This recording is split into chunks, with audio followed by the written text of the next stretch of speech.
ng mga chikiting. Big deal o espesyal para sa mga magulang.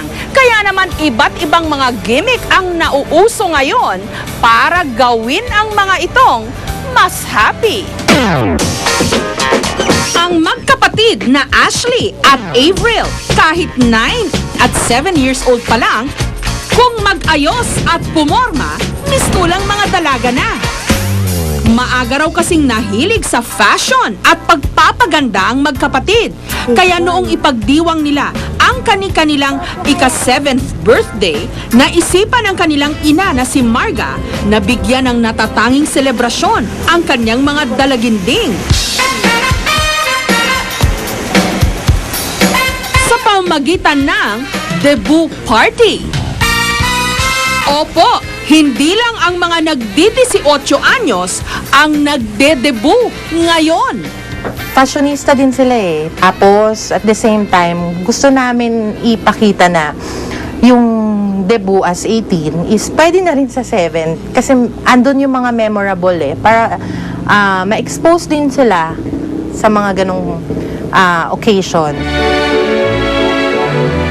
Nagdebut ang panganay na si Ashley, September 16, 2008. Ashley named this medallion to celebrate her birthday. Kumpleto sa gown at escort. May kotilyon de honor pa. 7 roses.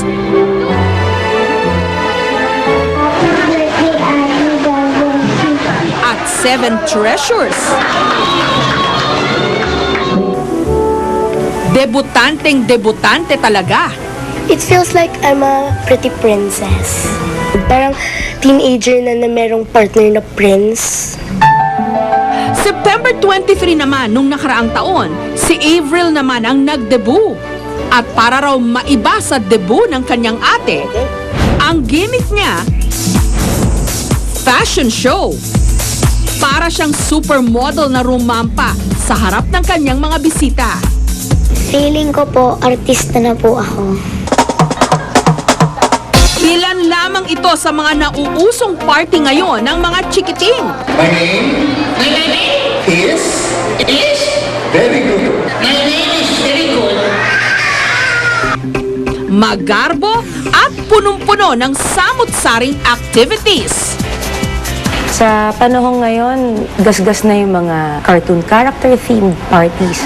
Kailangan nakakaiba yung event mo para puntahan ka.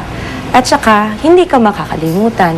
Isipin mo na lang may mga magkakaibigan or magkakaedad na magkaklase na pareho ang birthday party. Pupuntahan mo yung hindi mo pa na-experience before. Sa isang themed children's party, karaniwan daw nagagastos ang may pa-party ng mula 60 hanggang 80,000 pesos. Depende sa gimmick. Ang grupo ni Jill, busy sa pagpapractice para sa isang mini concert. Magpa-perform kasi sila bukas sa 7th birthday party naman ng isa nilang kliyente. Bukod kasi sa pagiging party organizers, mga birthday party performers din sila. Good afternoon and welcome to Gianna's Rockin' Birthday Party. Kasi in college pa lang, we do musical theater. So, yung hilig lang na kumanta, mag-perform. Naisip namin yung mga bata ngayon, mahilig na rin mag-perform. So, sabi namin, okay, gawa tayo ng mga shows. Eh, yun yung time na sumikat yung mga High School Musical, Hannah Montana. So, yun yung gusto ng mga bata. Dahil mga bata raw ang magiging mga audience nila bukas, ang kanilang repertoire galing sa mga sikat na palabas sa mga kabataan ngayon, katulad ng High School Musical at Hannah Montana. Pero hindi na lang daw sa mga gimmick nagpapaistaran ngayon ang mga birthday party. Dapat daw, pati ang number 1 na simbolo ng selebrasyon, bonggang-bongga rin. Kaya ang cake designer na si Edna, naisipang pagalawin ang mga birthday cake na dinidesign niya. Rotating cakes. Kung ang age group ng celebrant is 7 and below, so fun sa kanila yon na may umiikot, may nagsisiso, may tumatakbo on top. Matagal na rin naman daw ginagawa ng mga cake designer ang pagpapagalaw sa mga cake. Pero para lang daw ito sa mga cake exhibit.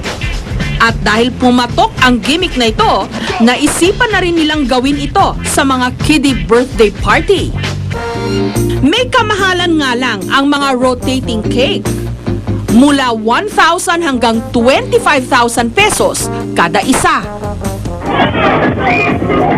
Pabonggahan man daw ang nauuso ngayon pagdating sa mga children's party.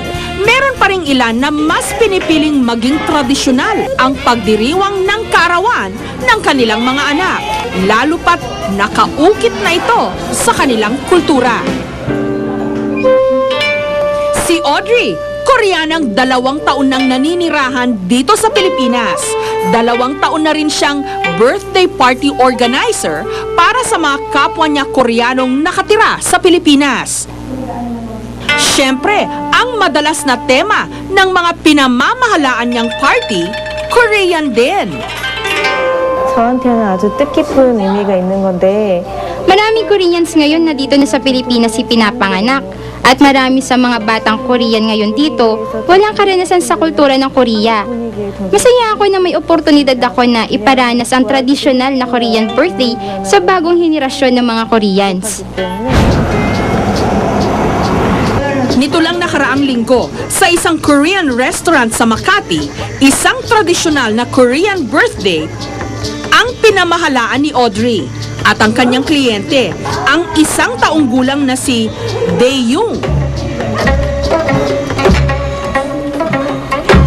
Ang pinaka-importante raw na bahagi ng pagdiriwang, ang ritual ng toljabi, kung saan inihaharap ang sanggol sa mesang puno ng iba't ibang mga kagamitan.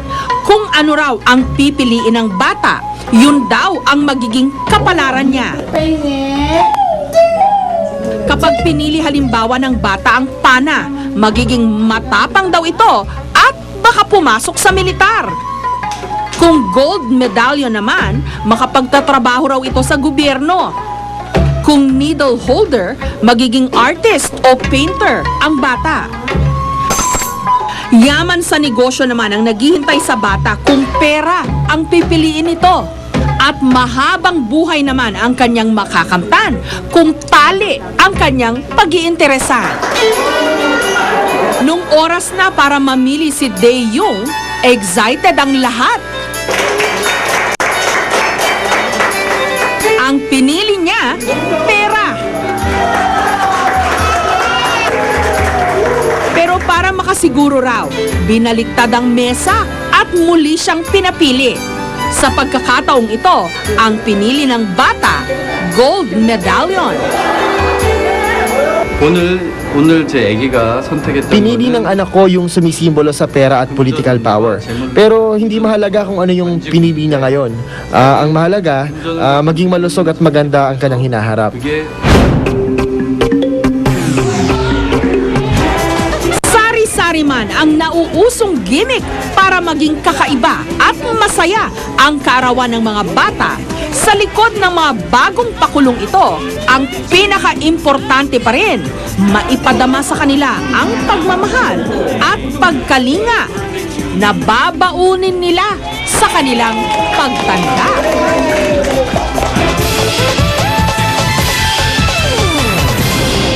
Susunod, Ako si Phil.